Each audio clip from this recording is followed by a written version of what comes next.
Hello बच्चों, आप सबका आपके अपने चैनल गोविंद मैथ लेक्चर्स में एक बार फिर से स्वागत है। तो प्रिय विद्यार्थियों, आज की इस क्लास में हम कक्षा 8 गणित विषय की वर्कबुक 2023-24 के कार्यपत्रक 82 से लेकर कार्यपत्रक 85 तक हल करना सीखेंगे। बच्चों, कार्यपत्रक 82 में हम समांतर रेखाओं, प्रतिच्छेदी रेखाओं और तिर्यक-छेदी रेखाओं की समझ बना पाना सीखेंगे। देखो बच्चों, सबसे पहले बात करते हैं समांतर रेखाओं की। तो बच्चों, समांतर रेखाओं, देखो ये शब्द किससे मिलकर बना है? सम धन अंतर से। ठीक है, सम का मतलब क्या होता है? समान। मतलब जब दो रेखाओं के बीच का अंतर यानी जो दूरी है वो सदैव जब समान हो तो वो दोनों रेखाएं आपस में क्या कहलाती है? समांतर रेखा कहलाती है। जैसे ऊपर चित्र में दिख रहा है, एक रेखा एल है और एक रेखा एम है। इनके बीच की जो दूरी है वो प्रत्येक बिंदु पर क्या है? समान है। ठीक है, इस वजह से इन दोनों रेखाओं को अगर हम आगे कितना भी बढ़ाए तो ये कभी भी एक दूसरे को प्रतिच्छेद नहीं करेगी, एक दूसरे को नहीं काटेगी। अतः इन्हें बच्चों हम क्या कहेंगे? इन्हें बच्चों हम कहेंगे समांतर रेखाएं। क्या कहेंगे? समांतर रेखाएं। दूसरा है बच्चों प्रतिच्छेदी। प्रतिच्छेदी का मतलब होता है एक दूसरे को काटना। प्रतिच्छेदी का मतलब क्या होता है? एक दूसरे को काटना। तो बच्चों, जब दो रेखाएं एक दूसरे को किसी बिंदु पर क्या करती है? प्रतिच्छेद करती है यानी काटती है, तो वो दोनों रेखाएं आपस में क्या कहलाती है? प्रतिच्छेदी रेखाएं कहलाती है।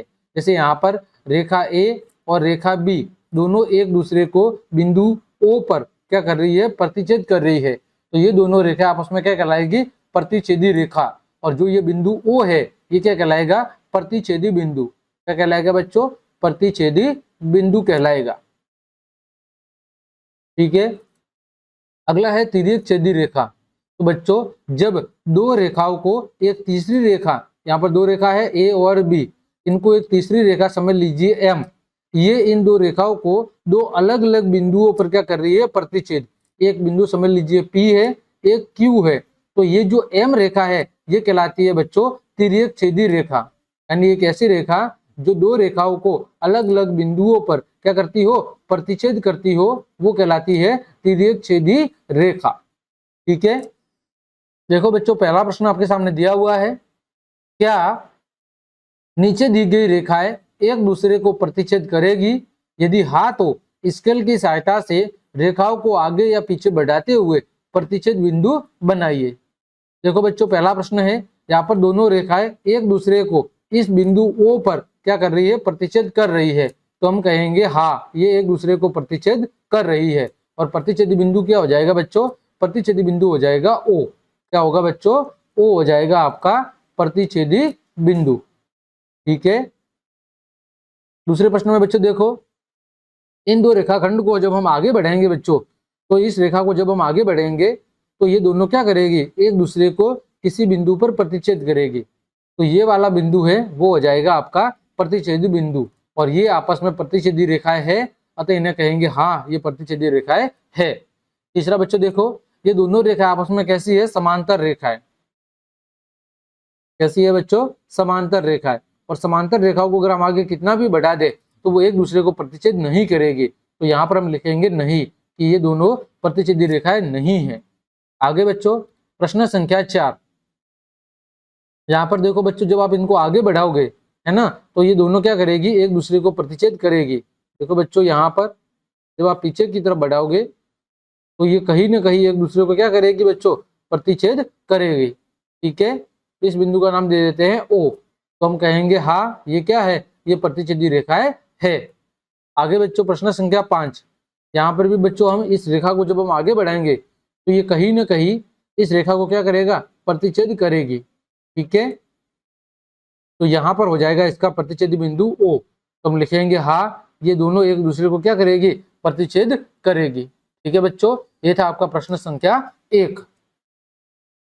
आगे देखो बच्चों, प्रश्न संख्या 2। आकृति को देखकर नाम लिखिए। ठीक है, सबसे पहला है प्रतिच्छेदी बिंदुओं के नाम, यानी जहां पर दो रेखाएं एक दूसरे को प्रतिच्छेद कर रही है उन बिंदुओं के बच्चों आपको क्या लिखने हैं? नाम लिखने हैं। देखो, पहला बिंदु है आपका एक्स, दूसरा है बच्चों एल, तीसरा है ई, चौथा है एम और पांचवा है एन। ये वो बिंदु है जहां पर दो रेखाएं एक दूसरे को क्या कर रही है? प्रतिच्छेद कर रही है। तो बच्चों इनके नाम लिख लेंगे, ई, फिर एक्स, फिर एल, फिर बच्चों एम और फिर बच्चों एन। ठीक है, आगे रेखाखंडों के नाम, यहाँ पर कितने रेखाखंड हैं उनके बच्चों नाम लिखने हैं। ठीक है, यानी भू रेखाखंड जो एक दूसरे को प्रतिच्छेद कर रहे हैं। तो देखो बच्चों, ए बी को कौन कर रहा है, ए बी को प्रतिच्छेद कर रही है एक्स एन। ठीक है, तो हम कहेंगे ए बी और एक्स एन। ठीक है, ए बी और एक्स एन। इसी तरह बच्चों आपके ए बी और ई एम। ठीक है, ए बी और ई एम।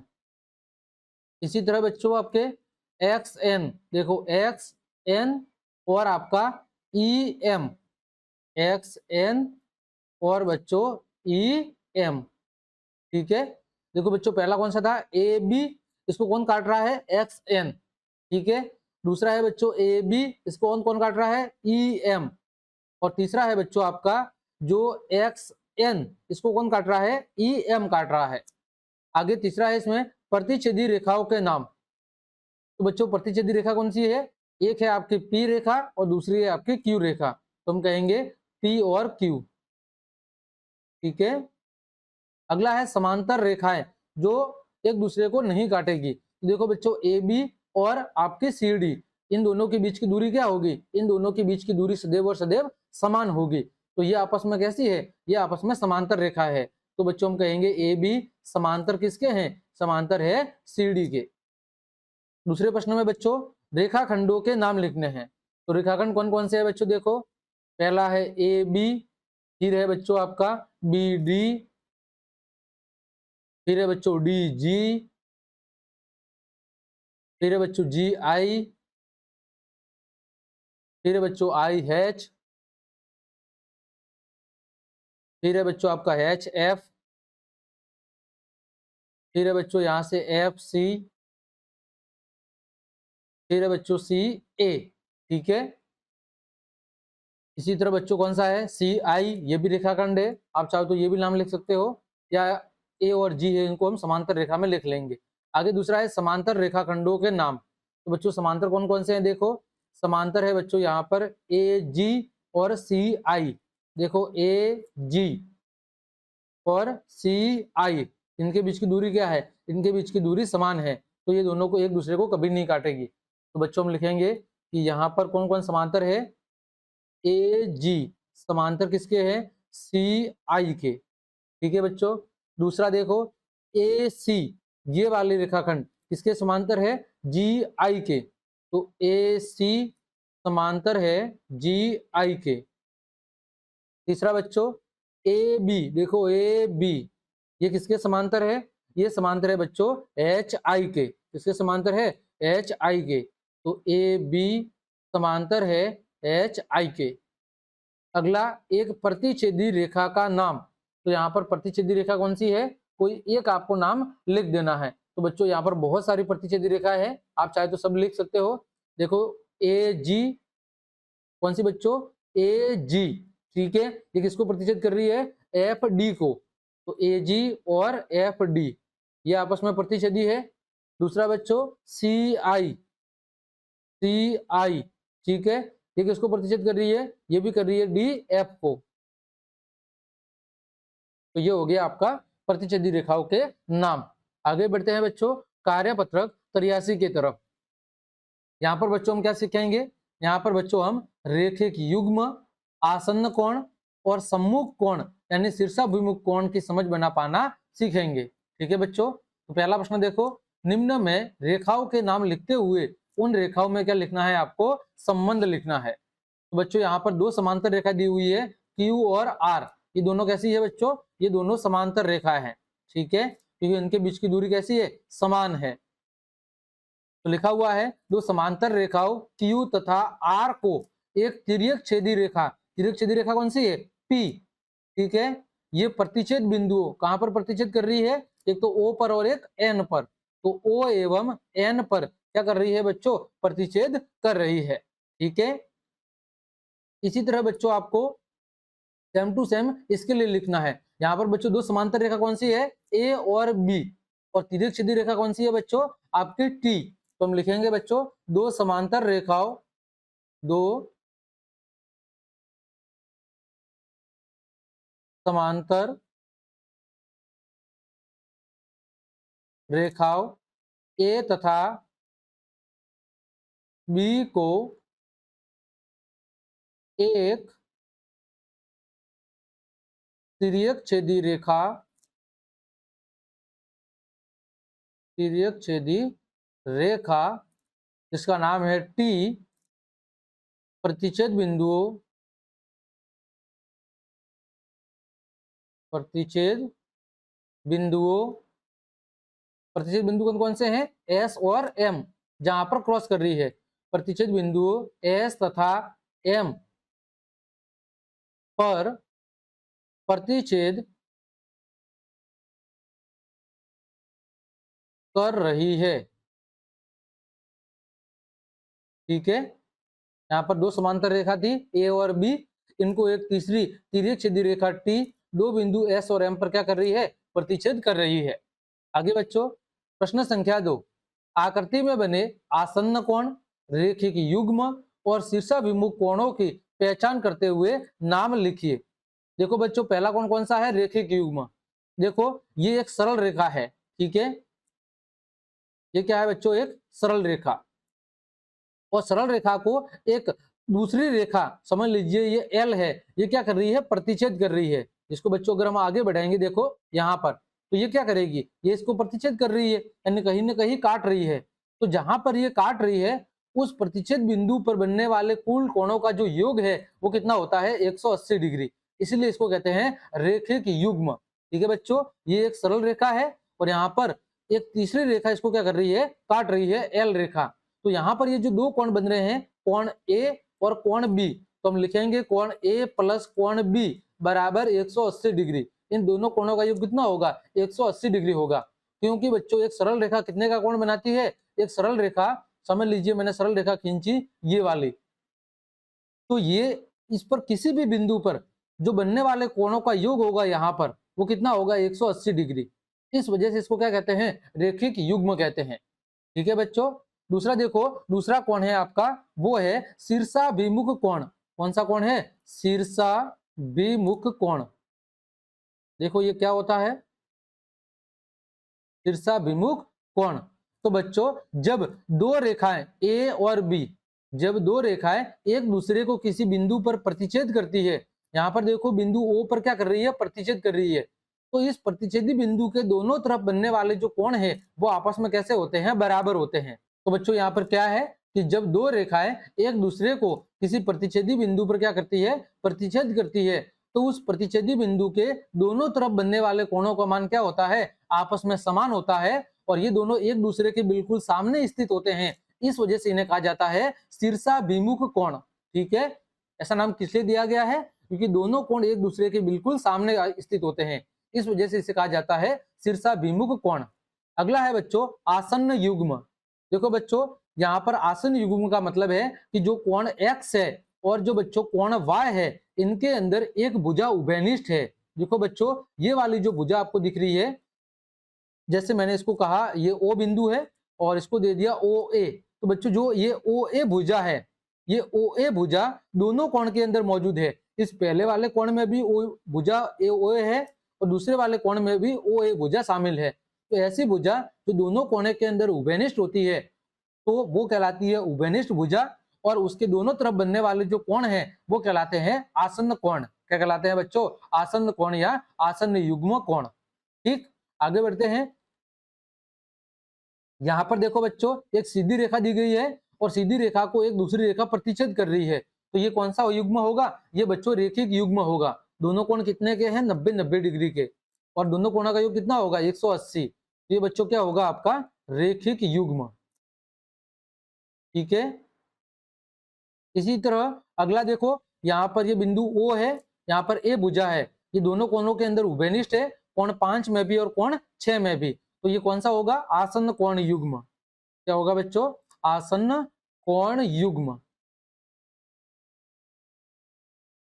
अगला बच्चों देखो एक सीधी रेखा है, सरल रेखा, इसको एक दूसरी रेखा काट रही है, तो यहाँ पर 180 डिग्री का कोण क्या हो रहा है, दो भागों में बट रहा है। तो यहाँ पर क्या है बच्चों, रेखिक युग्म। ठीक है, ये था आपका कार्यपत्रक 83। आगे बढ़ते हैं बच्चों कार्यपत्रक 84 की तरफ। यहाँ पर बच्चों तिर्यक छेदी रेखा द्वारा बनने वाले कोण युग्म संगत कोण, एकांतर कोण और रेखिक कोण की समझ बना पाना। यानी कि जब दो समांतर रेखाओं को एक तीसरी रेखा काटती है तो ये रेखा क्या कहलाती है बच्चों, ये रेखा कहलाती है तिर्यक छेदी रेखा। तो ऐसी स्थिति में यहाँ पर बनने वाले जो कोण है, संगत कोण, एकांतर कोण और रेखिक कोण, उनके बारे में हम सीखेंगे। देखो बच्चों पहला प्रश्न, आकृति में कोण 1 और कोण 2 के कोण युग्म का प्रकार और मान ज्ञात कीजिए। तो बच्चों देखो यहाँ पर ये कोई दो समांतर रेखा है ए और बी, इसको तीसरी रेखा समझ लीजिए एम है। ये क्या कर रही है, ये प्रतिच्छेद कर रही है दो अलग अलग बिंदुओं पर।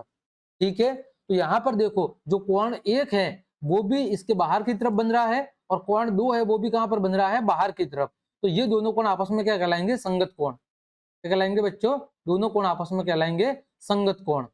और संगत कोणों का योग आपस में क्या होता है, संगत कोणों का जो मान है वो आपस में बराबर होता है। कोण 1 बराबर क्या होगा, कोण 2 होगा। ठीक है, दूसरा देखो बच्चों यहां पर भी दो समांतर रेखा है ए और बी, इसको एक तीसरी रेखा एम क्या कर रही है, प्रतिच्छेद कर रही है। ठीक है, तो यहां पर देखो बच्चों कोण 1 और कोण 2, ये दोनों आपस में क्या कहलाएंगे बच्चों, ये दोनों आपस में कहलाएंगे आसन्न कोण। क्या कहलाएंगे बच्चों, आसन्न कोण। ठीक है, क्यों बच्चों कि देखो यहाँ पर जो कोण 1 है ये इसके अंदर वाले भाग की तरफ बन रहा है और कोण 2 है वो क्या बन रहा है, बाहर वाले भाग की तरफ। तो इन दोनों कोणों का जो योग है वो कितना होगा बच्चों, 180 डिग्री। कितना होगा, 180 डिग्री। ठीक है, आसन्न कोण इसलिए है क्योंकि ये जो बीच वाली भुजा है बच्चों, ये बीच वाली भुजा दोनों के अंदर उभयनिष्ठ है। देखो इस वाले कोण के अंदर भी उभयनिष्ठ होगी और इस वाले कोण के अंदर भी ये क्या होगी, उभयनिष्ठ। यानी देखो बच्चों जब हम ऐसे कोण बनाएंगे, ये वाला कोण, तो यहाँ पर भी ये भुजा होगी, और जब बच्चों हम ये वाला कोण बनाएंगे तो यहाँ पर भी ये भुजा क्या होगी, उभयनिष्ठ होगी। तो ये दोनों कोण आपस में क्या कहलाएंगे, आसन्न कोण। ठीक है, अगला बच्चों देखो यहाँ पर दो समांतर रेखा है ए और बी और एक तीसरी रेखा एम, इनको क्या कर रही है, प्रतिच्छेद कर रही है। ठीक है बच्चों, तो यहाँ पर देखो कोण 1 इस भाग में बन रहा है और कोण 2 इस भाग में बन रहा है। तो बच्चों जब जेड की आकृति बन रही होती है तो ये वाले जो कोण होते हैं बच्चों, ये कहलाते हैं एकांतर कोण। क्या कहलाते हैं बच्चों, एकांतर कोण। जब जेड की आकृति बन रही हो तो ये वाले जो कोण कहलाते हैं वो कहलाते हैं एकांतर कोण। इसी तरह उल्टा जेड भी बन सकता है। ठीक है, इस समय ये वाला कोण और ये वाला कोण 1 नंबर और 2 नंबर क्या कहलाएंगे, एकांतर कोण कहलाएंगे। और एकांतर कोणों का मान आपस में कैसा होता है, बराबर होता है। तो कोण 1 बराबर क्या होगा, कोण 2 होगा। आगे बढ़ते हैं बच्चों, प्रश्न संख्या 2, आकृति में कोण x और कोण y के मान ज्ञात कीजिए। क्या करने हैं आपको, कोण x और कोण y के मान ज्ञात करने हैं। तो देखो बच्चों यहाँ पर जितना कोण y है उतना कोण 47 है। दोनों कोण कैसे हैं, दोनों कोण बिल्कुल आमने सामने हैं, यानी शीर्षाभिमुख कोण है। तो y का मान कितना होगा बच्चों, 47 डिग्री। तो हम लिख देंगे इधर y बराबर 47 डिग्री, ब्रैकेट में लिख देंगे शीर्षाभिमुख कोण। किसकी वजह से, शीर्षाभिमुख कोण की वजह से y का मान कितना है, 47 है, शीर्षाभिमुख कोण। ठीक है बच्चों, फिर हम कहेंगे कोण x बराबर कोण y बराबर 47 डिग्री। कारण क्या है बच्चों, देखो कोण y भी बाहर की तरफ बन रहा है और कोण x भी बाहर की तरफ बन रहा है। दोनों कैसे हैं, संगत कोण। और दो संगत कोणों का मान आपस में कैसा होता है बच्चों, बराबर होता है। तो हम लिख देंगे कोण x बराबर कोण y बराबर 47 डिग्री और दोनों का मान समान है। कारण यह है कि दोनों संगत कोण है। तो हम लिख देंगे कोण x बराबर 47 डिग्री और कोण y बराबर भी कितना होगा, 47 डिग्री। आगे बच्चों दूसरी आकृति में यहां पर भी देखो कोण x और कोण y। तो देखो बच्चों कोण x और कोण y आपस में कैसे होंगे, बराबर होंगे। ठीक है, कोण x बराबर कोण y, कारण क्या है बच्चों, शीर्षाभिमुख कोण। कौन से कोण बच्चों, शीर्षाभिमुख कोण।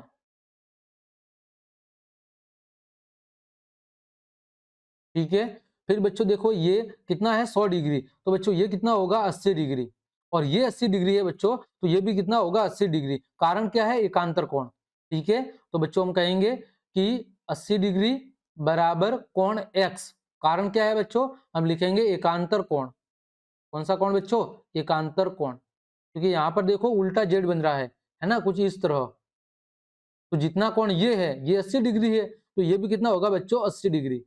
अब ये 80 डिग्री कहां से आया बच्चों, देखो ये एक सरल रेखा है, तो एक सरल रेखा पर बनने वाले कोण युग्म का मान कितना होता है, 180।